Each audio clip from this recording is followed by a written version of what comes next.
네, 안녕하세요. 신박사 인사드리겠습니다. 2021년 6월 4일 신박사의 스마트 리포트 시작하도록 하겠습니다. 제가 저번에 한번 예고 드렸을 거예요. 바이오젠의 이제 치매 치료제, 알츠하이머 치료제가 6월 7일에 이제 FDA 승인 여부가 나게 된다. 그래서 이 알츠하이머 치매 관련된 내용을 정리하고 있고 관련주에 대한 정리를 좀 하고 있다 말씀드렸는데요. 그 내용을 오늘 좀 얘기 드리도록 하죠. 개인적으로도 이제 2019년도에 그 알츠하이머 관련된 모멘텀이 불어졌어요. 그 당시에도 그 바이오젠의 아두카두막 그게 이제 막 선풍을 좀 일으키면서 야 이거 이제 치매 시장에서 진짜 치료제 나오는 거 아니야? 뭐 이런 기대감이 막 불었었거든요. 그래서 국내 시장에서도 그 뭐 젠백스 같은 기업들이 그때 당시에 뭐 개인적으로 또 투자를 했었고 그런 기업들이 이제 주목을 받았었는데요. 이 시장을 이제 분석을 하면 할수록, 야, 이거 계속 커져갈 수밖에 없는 시장인데, 야, 이렇게 약이 없는 시장이 있을까? 그러니까 그만큼, 정말 슬픈 병이잖아요. 기억을 잃어버린다는. 그러니까 뇌에 대한 어떤 그 신약들이 잘 만들어지지가 않더라고요. 그만큼 이 SK 바이오팜 같은 경우는 중추신경계, 뇌질환 관련계 해서 이제 주로 이제 개발을 하는데 그 시장이 정말 정복하지 못한 시장이기도 해요. 뇌가. 예, 그래서 이 대표적인 뇌 질환 중에서 이 알츠하이머 치매 시장에 대해서 우리가 좀 어느 정도 규모인지 그리고 어떤 상황인지를 좀 이해하고 이 관련주들을 좀 보면서 어떻게 개발하고 있는지 이런 것도 한번 체크를 해보도록 하겠습니다. 그래서 14조 원 시장의 어떤 미개척 시장이고요. 고령화가 진행되면 될수록 이 시장의 규모는 계속 커질 수밖에 없는 거겠죠. 정말 누구나 걸릴 수 있는 이 슬픈 병, 이거에 대해서 한번 체크를 해보도록 하겠습니다. 먼저 이제 바이오젠이라는 미국의 이제 바이오 이제 회사죠. 그 삼성 바이오하고도 이제 그 같이 협업하면서 이제 하는 그런 회사인데요.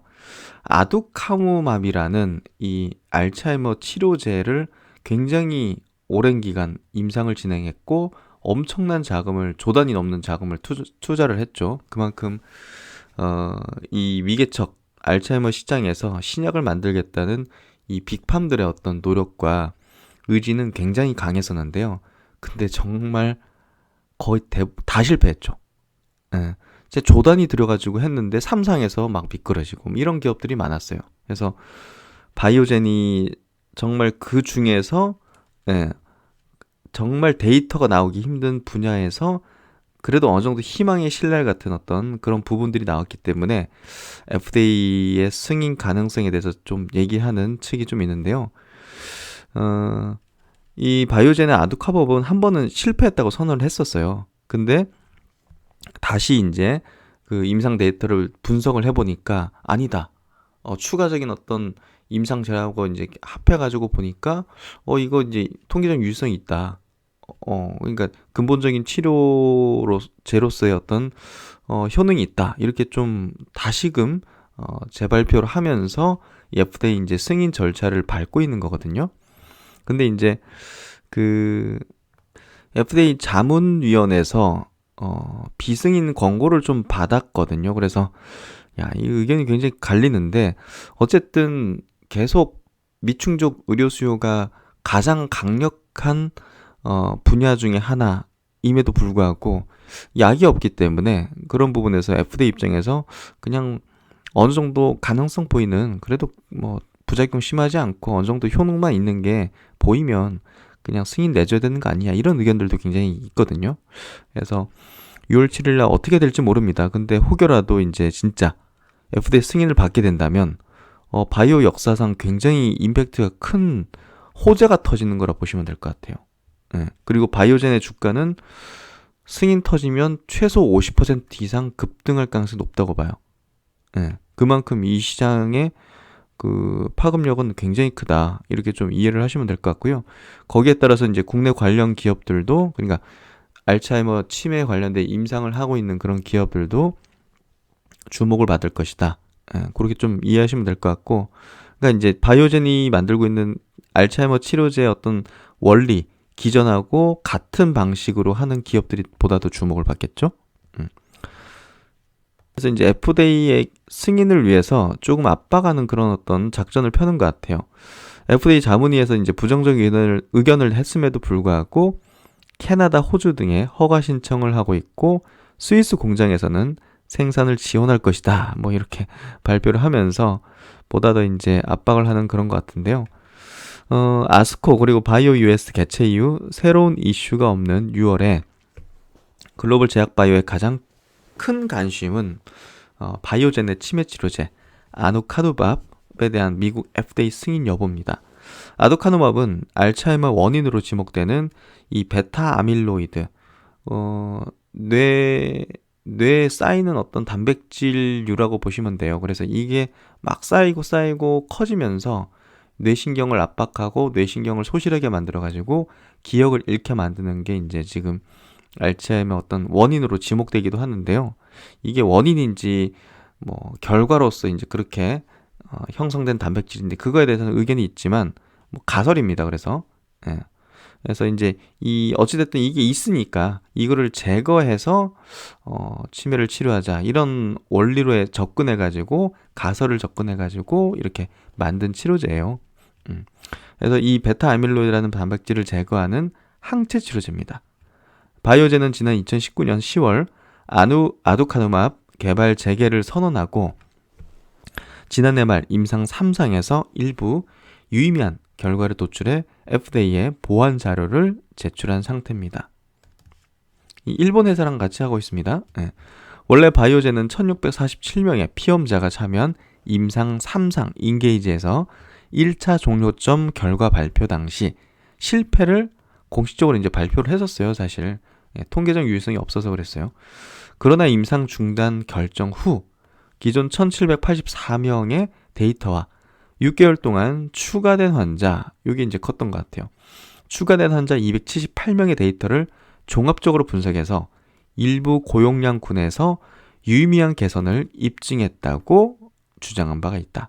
하지만 작년 11월 초 FDA 자문위원회 패널들이 아두카누밥의 효과를 입증할 근거가 불충분하다고 판단해서 비승인 권고를 결정했습니다. 그리고 이제 미국의 약물 가격을 감시하는 뭐 이런 데가 있나 봐요. 비영리 단체 임상경제연구소가 아두카누밥의 건강상 이점에 불확실성이 크다는 의견을 내놨다. 적정 예상 가격은 연간 1만 달러도 못 미치며 일부 애널리스트들이 예측한 5만 달러와 큰 차이를 보였다.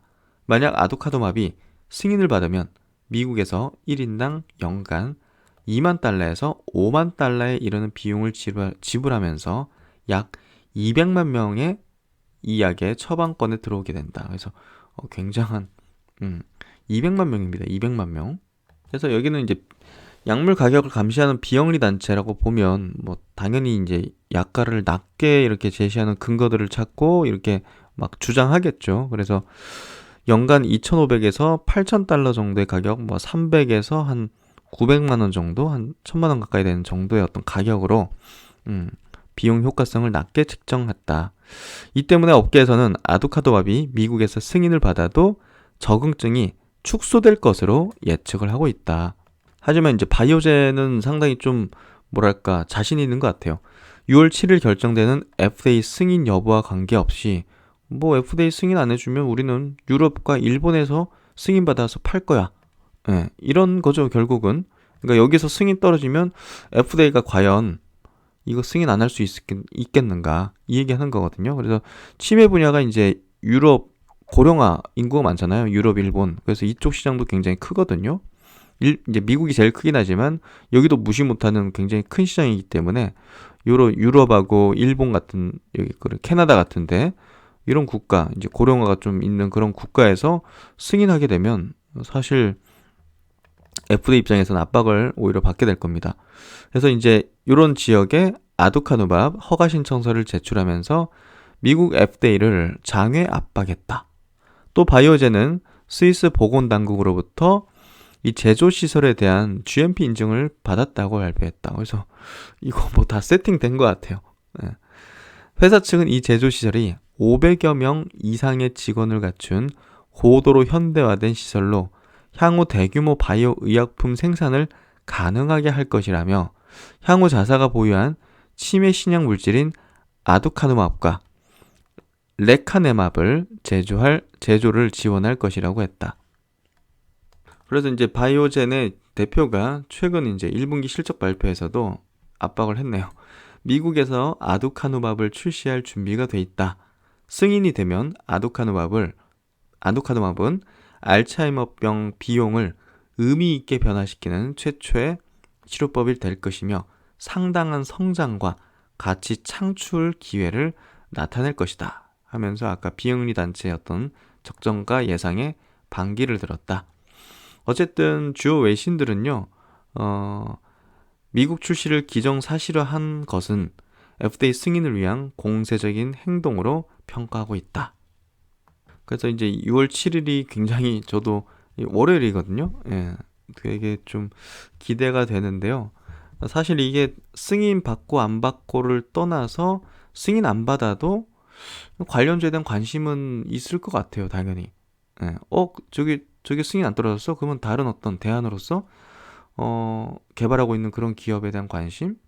그래서 어쨌든 엄청난 시장이니까. 예. 그래서 이제 요 다른 기사에서 보면 삼성바이오 CMO 가능성을 주목한다. 삼성바이오가 이제 바이오젠하고 합작사 삼성 이제 바이오 에피스라는 이 바이오 시밀러 기업을 갖고 있다 보니까 삼성바이오에서 이제 요거 뭐 항체 치료제인데 아두카누맙이 CMO 받지 않겠느냐 뭐 이런 어떤 뭐 전망들을 하는 거죠. 근데 아까 뭐 스위스 공장 마련해놨다는 어떤 얘기를 하잖아요. 그래서 뭐 이거는 조금 너무 앞서가는 얘기 아닌가 하는 생각도 들거든요. 근데 어찌됐든 그 바이오젠이 그 FDA 승인을 요걸 혹시 받게 되면 삼성바이오가 또 이제 주목을 받을 가능성은 충분히 있어요. 예, 이걸 CMO를 이제 수주를 따느니 마느니 이거 뭐 결정되는 걸 떠나서 기대감이 불 수 있는 거죠. 관계가 있다 보니까. 예, 그래서 뭐 이게 진짜 이게 승인받아서 생산되기 시작하면 엄청난 규모의 양이 생산을 해내는 거잖아요. 시장 규모 자체가 크니까. 그러면 이제 뭐 바이오젠의 어떤 자체 공장의 캐파를 넘어서는 수준의 물량까지도 뭐 발생할 수 있겠죠. 뭐 그럴 경우에 이제 삼성바이오 CMO 가능성에 대한 주목을 해야 된다. 뭐 이런 어떤 의견이나 뭐 예상들을 하는 또 보고서들이 있을 가능성이 높죠. 그래서 이 아두카누맙에 대한 설명 조금 더 보면요. 아두카누맙은 퇴행성 뇌질환인 알츠하이머 치료를 치료하는 신약이다. 전체 치매의 약 70%가 바로 알츠하이머 치료입니다. 그래서 이 바이오젠은 머릿속에 축적된 아밀로이드 베타 단백질이 알츠하이머의 원인이라고 분석을 한다. 아두카누맙은 아밀로이드 베타 단백질의 응집을 막는 역할을 해서 이제 뇌 신경세포가 소실되는 걸 막는 거죠. 현재 FDA 허가를 받은 의약품 중에선 알츠하이머 치료제가 없다. 네, 없습니다. 그래서 승인 받을 경우 바이오젠은 이 아두카누맙에서 26년도쯤 되면 5조 3천억 원의 매출을 올릴 수 있을 거로 전망을 하고 있고요. 블록버스터 되는 거죠. 사실 승인 받으면 블록버스터는 거의 따놓은 당상이라고 보면 되는 거예요. 28년 관련 치료제 시장 규모는 14조 4천억까지 커질 것으로 내다보고 있다. 한국 업체들도 허가 여부에 관심을 보이고 있다. 삼성바이오는 아두카누맙 위탁 생산을 할 가능성이 높다. 국내 최초의 알츠하이머 치매 진단 시약을 개발한 퓨처캠도 진단 수요가 늘 것으로 전망하고 있다. 그러니까 중소형주 중에서도 뭐 이 진단하거나 뭐 이런 기업들도 있거든요. 그런 기업들까지 싸그리 이제 관심받을 가능성이 높아지죠. 그럼 치매에 대해서 한번 좀 우리가 짚어보도록 할게요. 한번 공부를 확실하게 하고 넘어가면요. 향후에 뭐 치매 관련된 기업들에 대한 분석할 때 상당히 좀 이해를 빠르게 하실 수 있을 거예요. 그리고 상식적으로도 이제 우리가 뭐 나이가 들면 이 치매라는 질환에 대해서는 누구나 노출돼 있고 저도 역시나 노출돼 있고 그렇기 때문에 이거를 좀 잘 이해하는 게 저는 중요하다고 생각이 돼요. 알츠하이머 비중 70%, 베타 아밀로이드와 타우 축적으로 뇌가 파괴된다. 2020년 국내 인구 100명 중 1명, 65세 이상 10명 중 1명이 치매를 앓고 있는 것으로 전망되고 있다. 특히 85세 이상에서는 40% 이상입니다. 예, 그래서 정말 고령이 되면 이거 뭐 정말 치매를 많이 앓고 있는 거를 볼 수 있는데요. 뭐 그런 영화들도 이제 좀 나오는 것 같고 드라마나 고령화 될수록 치매에 걸릴 확률이 높아서 고령화 사회에 향후 심각한 문제가 될 수가 있다. 치매는 병이 아닌 여러 질환에 의한 증상입니다. 주요 증상으로는 기억력 장애, 언어 소실, 망상, 뭐 이런 정신병 증상의 어떤 그런 것들, 우울증, 공격성, 뭐 이런 것들. 그러니까 전신을 컨트롤하는 이 뇌의 신경세포의 손상, 소실 자체는 사실 이게 다른 병하고 굉장히 좀 다르죠. 예. 이 삶의 질에 어떤 굉장히 치명적인 걸 주기 때문에 정말 무서운 병인 것 같아요. 예. 그래서 정말 어떻게 예방하거나 그런 게 있으면 좋은데 딱히 그런 것도 없고 약이 있어야 되는데 약도 뭐 근본적인 치료제가 없이 잠깐 증상 완화시켰다가 나중에는 다시 되돌려지거나 더 심각해져요. 6개월 뒤에. 지금 나와 있는 약을 먹어도. 예. 그래서 치료제가 나와줘야 된다 생각을 하는데요. 이 바이오젠이 그런 어떤 빛을 좀 보여주는 그런 어떤 행보를 하고 있어서 좀 그래도 다행스럽게 생각하네요. 치매의 약 50%가 알츠하이머, 21%가 혈관 관련한 알츠하이머. 이제 뇌 어떤 뭐 혈관이 터지고 해가지고 이렇게 결국은 이제 뇌 신경세포를 죽이게 되거나 소실되게 하면 이제 결국 기억 장애를 한다든지 여러 가지 어떤 정신병 증상이라든지 이런 것들이 발생하는 거거든요. 그래서 이게 단백질이 거기 뭐 이상하게 쌓여가지고 그 신경세포를 손상시키든 핏줄이 터져가지고 혈관 관련해서 터져가지고 소실되든 뭐 어찌됐든 어떤 그 과정은 다를 수 있는 거죠. 파킨슨이 약 5에서 10%입니다. 그래서 알츠하이머 질병이 치매에서 차지하는 비중 자체는 70%이기 때문에 보통 이제 치매 이꼬르 알츠하이머라는 어떤 수식어를 주로 많이 쓰죠. 그래서 이제 나이에 따른 치매 유병률을 보면 좀 무서워지는 것 같아요. 확실하게 이제 60에서 64세 사이에는 이제 1% 이제 유병률인데 여기 점점 높아지면서 85세 이상이 되면 40%가 반이 넘어가잖아요. 반 가까이 되잖아요. 그러니까 정말 좀 무섭습니다. 그래서 이런 어떤 질환에 대해서 우리가 좀 잘 이해할 필요가 있다. 유전적 위험 인자로는 아밀로이드 도련변이로 생기거나 또 이거 참 어렵네요. 용어가. 유전자를 보유 시 치매 유병률이 높으며 이런 유전자 변이도 알츠하이머 병을 일으키게 하는 유전적 위험인자로 알려져 있다. 근데 유전성은 그렇게 높지가 않아요. 한 5에서 한 10% 정도로 큰 비중을 차지하고 있지 않기 때문에 사실 유전 질환이라고 좀 보긴 어렵죠. 그래서 여러 가지 어떤 원인이 거론되는데 일단은 첫 번째 가장 이제 가설 중에서 가장 많이 이제 맞다고 이제 판단되는 그런 어떤 이론이 이 신경세포 겉에 지금 베타 아밀로이드라는 어떤 단백질이 이제 축적되는 거예요. 그래서 이걸로 인해 가지고 신경세포가 이제 손상되는 그런 현상이 발생해서 이제 알츠하이머가 발생된다는 건데요. 베타 아밀로이드 축적은 신경이 접촉하고 연결하는 것을 어렵게 만든다. 이 신경세포 내 타우 단백질, 과인산화로 불필요한 것들이 없어지지 않고 신경세포에 축적되면 신경섬유 엉김이 일어난다. 이로 인해서 신경세포가 소실되고 소실된 곳에 상처가 생기게 된다. 그래서 이렇게 이제 베타 아밀로이드 그리고 타우 단백질 이 두 가지입니다. 요 두 가지가 축적되면서 치매가 발생한다. 이런 가설이 이제 가장 호응을 받고 있다고 보면 될 것 같아요. 그래서 이제 치매로 사망한 환자의 뇌를 살펴보면요.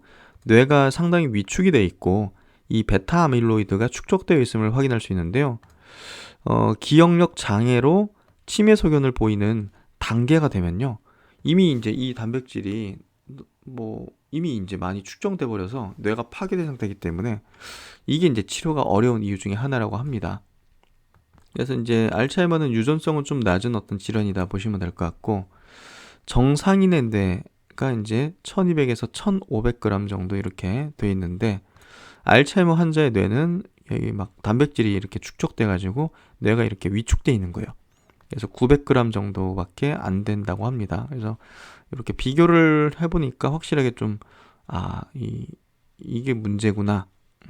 근데 저게 어떤 이유로 결과물인지 아니면 이게 원인이 돼서 된 건지, 뭐 그건 아직 뭐 정확히 의견이 분분하긴 하지만, 어쨌든 가설로서 일단 지금 가장 합리적인 어떤 생각의 경로죠. 예, 이 질환의 어떤 해결 방안의 경로가 이 단백질들을 어떻게 제거하거나 발생되지 않게 만드는 고 어떤 임상 전략으로 이제 접근을 하는 거죠.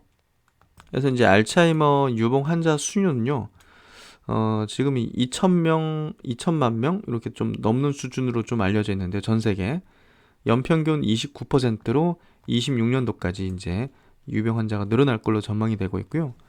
최근에 이제 중국이 새 자녀 정책에 대한 발표를 했지 않습니까?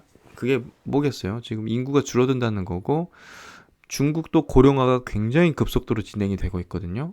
그래서 그런 부분에서 앞으로 이제 이 알츠하이머 쪽에 대한 그 위기 의식은 굉장히 커질 거고, 국가적으로 아마 움직일 가능성이 높습니다.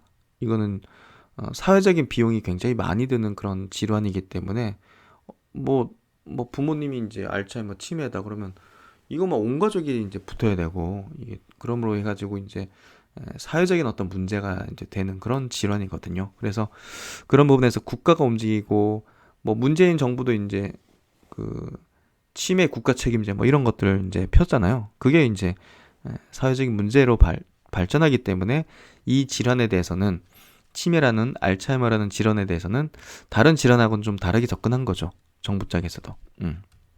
그래서 보면 중국이 45%를 차지합니다. 그 다음에 이제 미국 그리고 일본 보십시오. 일본 굉장히 많죠. 그래서 결국 이제 일본 시장을 무시할 수 없는 시장이다. 결국 이제 바이오젠이 만드는 그 아두카누맙도 일본의 이제 제약사 에자이가 이제 원래 원천적으로 이제 개발을 하고 있던 걸 바이오젠이 이제 임상을 하고 이제 가져간 거예요. 그래서 일본이 그런 쪽으로는 굉장히 강점을 갖고 있다. 시장 규모도 엄청나게 크고요.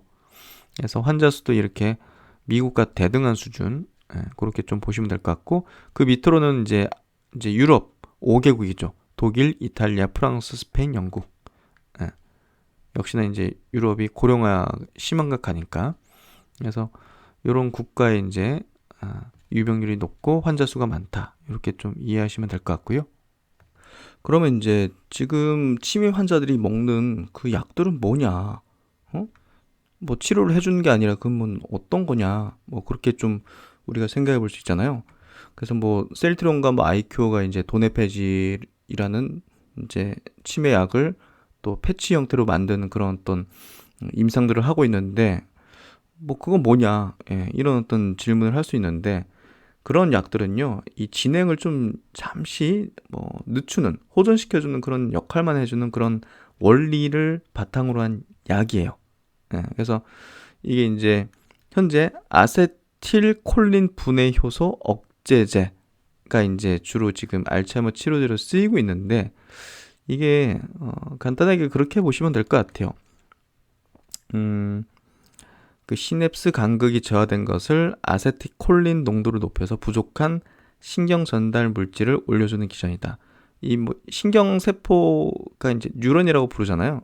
뉴런의 어떤 간극이 벌어져 가지고, 이게 이제 뭐 우리가 바이러스가 이제 침투할 때 수용체에 딱 붙는 것처럼, 우리가 이제 코로나 때 그때 학습 많이 했잖아요. 그런 것처럼 우리의 이제 뇌도 결국은 이제 뭐 인지 능력이 이렇게 막 기억을 하려면 이런 것들이 이제 접합이 돼야 되는데, 뉴런끼리 이게 이제 간극이 이제 벌어져 있는 거죠. 그래서 막 기억이 잘 안 나고 이런 건데, 여기에 이제 신경 전달 물질을 이제 인위적으로 투여를 해줘 가지고 이게 인위적으로 딱 붙게 만드는 거예요. 그래서 인지 기능을 호전시키는 거죠, 일시적으로. 근데 이제 높아진 이 아세틸콜린 수치와는 상관없이 이제 뇌세포는 뭐 어차피 죽어가는 어떤 그런 부분이기 때문에 투여 6개월에서 12개월 후에는 다시 복용 전의 상태로 돌아가게 됩니다. 그래서 더 나빠지는 거예요. 왜냐면 그만큼 시간이 지나서 또 뇌세포는 이제 죽어 있기 때문에 이건 단지 잠시 일시적으로 인지 기능을 좀 호전시키는 그런 어떤 일시적인 어떤 그 기량제, 수용체 기량제라고 볼 수 있는 거거든요. 그래서 일시적으로만 호전시켜주는 그런 약이 지금 나와 있는 거고 치매 환자들이 먹는 약이 그런 약입니다. 그래서 나중에 다시 상태가 안 좋아진다. 이렇게 좀 보면 될 것 같고요. 조기 투여로 병의 진행을 늦춰주어서 요양시설 이용 기간을 좀 줄여주는 거예요. 한 6개월 정도 늦게 가거나 이런 정도의 의미예요, 사실은. 그래서 투여군의 이제 3분의 1은 이제 호전조차 좀 보이지 않는 그런 어떤 경향을 보이는 게 지금 현재 나와 있는 시중에 이제 치매 약이다 이렇게 보시면 됩니다. 그래서 이제 지금 나와 있는 그런 어떤 잠시 호전만 시켜주고 6개월 정도 좀 진행을 늦춰주는 그런 정도의 어떤 이제 치매 약은 알츠하이머 약은 FDA 승인 받은 게 이 도네피질 같은 경우 제일 많이 쓰는 이 도네피질 같은 경우는 96년도에 FDA 승인 받은 거예요. 지금 20 몇 년이 넘었잖아요. 그리고 이제 요 리바스티마인 요것도 99년도 그리고 갈란타마인 요것도 2001년도 그래서 이제 요 메만타인도 2003년도 20년 넘었어요. 다 20년 가까이 됐잖아요. 그리고 이제 복합제 이거는 뭐 새로운 제품도 아니고 앞에 이제 요 제품하고 요 제품을 섞어서 복합적으로 사용하는 남자릭이라는 어떤 오리지널 의약품인데요. 요거 이제 2014년도 FDA 허가 받았죠. 그래서 이건 전부 다 이제 그냥 약간 좀 증상을 이제 일시적으로 호전시켜주는 정도고 근본적인 치료제가 아니라는 거. 그래서 이제 이게 처음 이제 나왔을 때 보시면 도네피질 뭐 이런 것들 보면 6, 7조 가까이 이제 시장 규모를 나타냈죠. 근데 지금 왜 이렇게 쭈그러들었냐? 이게 특허가 풀려가지고 엄청나게 많은 이제 제네릭이 나오면서 복제약이 나오면서 이게 오리지널 약품들의 매출이 떨어진 걸 이제 볼 수가 있는 거죠. 그래서 이제 전체 글로벌 시장에서 국가별 알츠하이머 시장 비중을 보면 절반은 역시나 이제 미국입니다. 그래서 이제 중국은 빠져 있죠. 중국은 뭐 이제 이 제약 시장이 이제 알츠하이머 제약 시장이 이제 뭐 없는 거니까. 일본 38%. 그만큼 일본이 굉장히 크고요. 또 이제 나머지 유럽 국가들이 차지하고 있다. 그래서 미국을 정복하는 게 제일 중요하고 그다음 이제 일본입니다. 그래서 그렇게 좀 알츠하이머 시장의 어떤 국가별 비중을 좀 체크하시면 될 것 같고. 그래서 이제 임상 데이터를 보면요. 12개월 후 이제 복용 전 상태로 돌아가는 어떤 기존 치료제의 어떤 효능을 볼 수가 있죠. 다시 원위치가 되죠. 12개월째 되니까. 12개월째 되니까 더 안 좋아지죠. 베이스 라인을 밑으로 내려가는. 그래서 그만큼 지금 나와 있는 치매 치료제는 근본적으로 해결을 못하고 있다. 근데 이제 알츠하이머 이 개발의 어떤 역사를 보면요. 이 빅팜의 무덤입니다. 빅팜의 무덤. 다 실패했어요. 약이 출시가 안 됐다는 게 20년 동안 신약이 출시 안 됐다는 거는 임상하던 그 기업들이 다 안 됐다는 거죠. 이게 대규모 임상을 막 수천 명을 해야 되고 조 단위 이상이 들어가기 때문에 엄청난 손실을 보면서도 이제 포기를 하거나 중단을 하는 사례들이 많아요. 이제 보시면 여기 릴리도 3상 여기 이제 프라이머리 엔드포인트 달성하지 못할 것으로 전망해서 중단해버리고 여기 로슈 같은 경우도 3상에서 1차 변수 충족하지 못할 것으로 전망해서 중단해버렸어요. 그만큼 굉장히 좀 어려운 빅팜의 무덤이었다. 존슨앤존슨도 3상 중단, 그렇죠? 머크도 이제 연구 중단, 이런 어떤 로슈 3상 결과 발표. 그래서 이 릴리사, 머크사, 존슨앤존슨, 로슈 이 다 빅팜인데 다 중단, 이런 식으로 한 거죠. 그래서 이제 이번에 바이오젠이 FDA 승인을 받으면 이게 얼마나 임팩트가 큰 모멘텀인지 바이오 업계에서 좀 이해가 가시리라 생각합니다.